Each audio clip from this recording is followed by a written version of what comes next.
В една малка градинка, където слънцето галеше ягодките, а пчеличките пееха песнички, живееше мъничко мишле на име Ягодка. Тя носеше жълта рокличка на бели цветя и всяка сутрин с усмивка излизаше на своята мисия да набере най-сочните ягоди за сладко. Кой се купи? Червен Роко. Той каза бу. Я да видим. Я да видим, ще успееш ли да откриеш и другите червейчета, които са се скрили тук?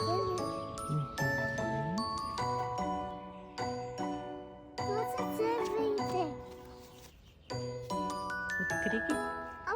Колко черви откри? Сега пак